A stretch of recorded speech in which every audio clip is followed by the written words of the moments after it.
Salut à tous, la période est venue de faucher les bas-côtés, les abords des champs et puis les bandes enherbées en bordure de ruisseaux. J'ai préparé la faucheuse, je l'ai remise en état au niveau des bâches protectrices qui permettent d'éviter les projections vers la cabine. Voilà, normalement, tac.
C'est pas d'origine, c'est bricolé, mais là pour une quarantaine, une cinquantaine d'euros, j'ai remis une bâche. Bon, ça fera le temps que ça fera. Il n'y a pas de toile, c'est tout simplement du plastique, donc ça risque d'être fragile.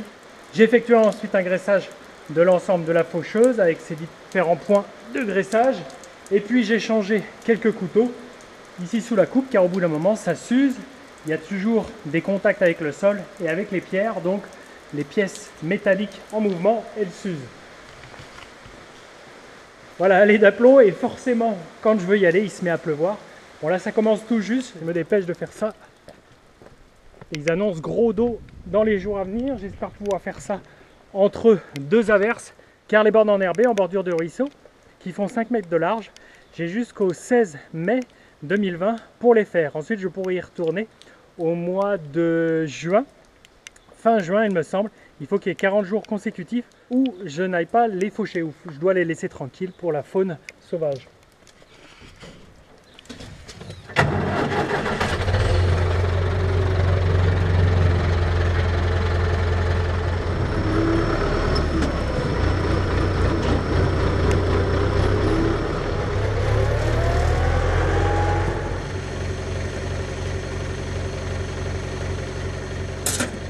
Donc là, il y a un cours d'eau. Et il y a au moins 5 mètres de large d'herbe, et juste à côté on a le champ de Févrole.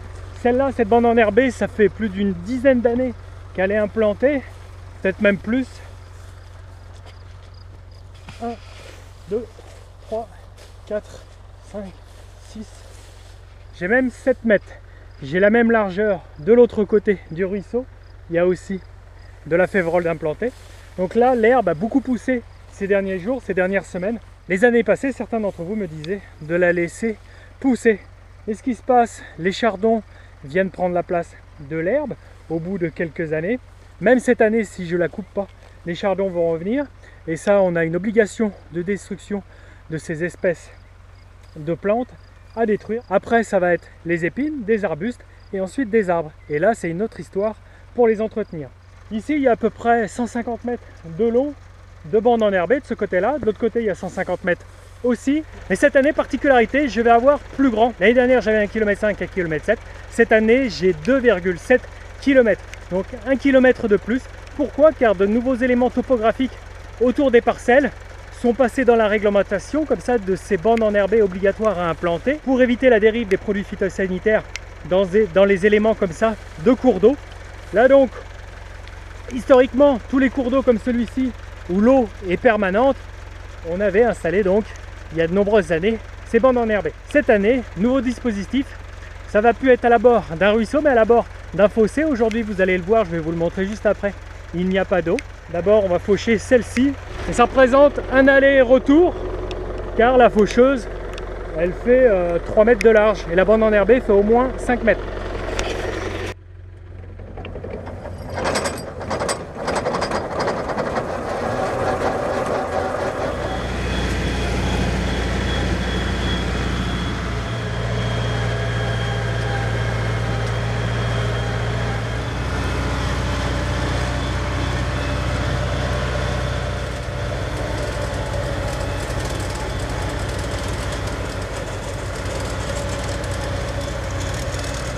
Que je remarque, tout ça, ça se suit bien, la longueur elle est parfaite, il y a 50 cm, ça traîne mais pas trop, mais ici il va falloir que je fasse un mariage de cette bâche à ici. D'origine c'est quasiment un seul bloc, mais ici pour éviter que ça tire et que ça s'arrache ensuite à la longue ici, il va falloir que je trouve une combine pour accrocher les deux basanes. J'en profite aussi pour faire les chemins. Et vous voyez qu'il y a des endroits où je vais pas vite. Vous voyez cette quantité d'herbe qu'il peut y avoir. Ça fait pas loin d'1 mètre de haut par endroit, donc je prends une vitesse de moins. Et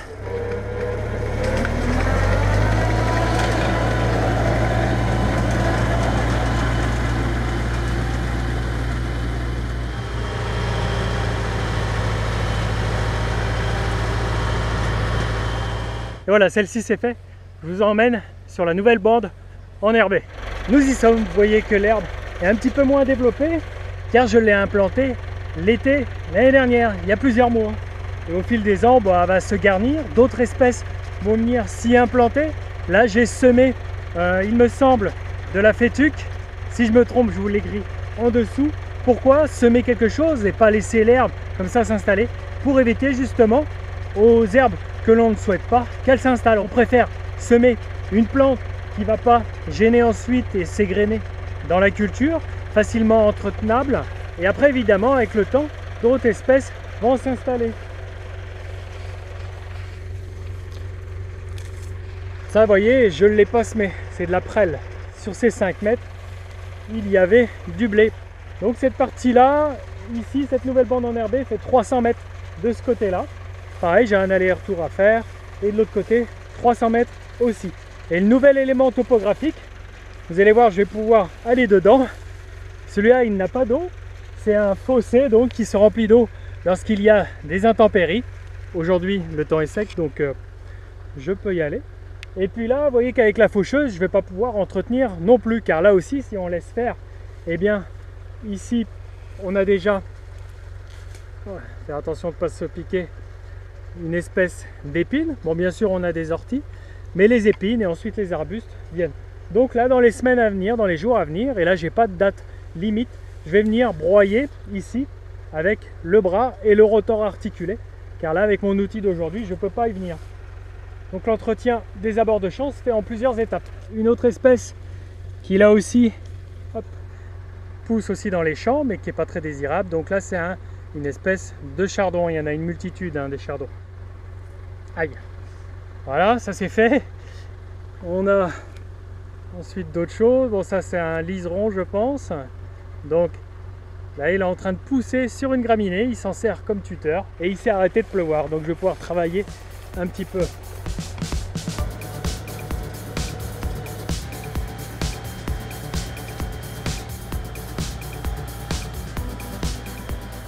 Bien, je vais arrêter là. Ça graisse quand même un petit peu. Je vais attendre des jours un petit peu plus cléments.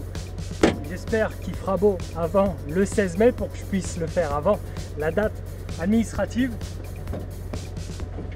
Voilà, je vous dis à mardi prochain, 7h30. Ciao!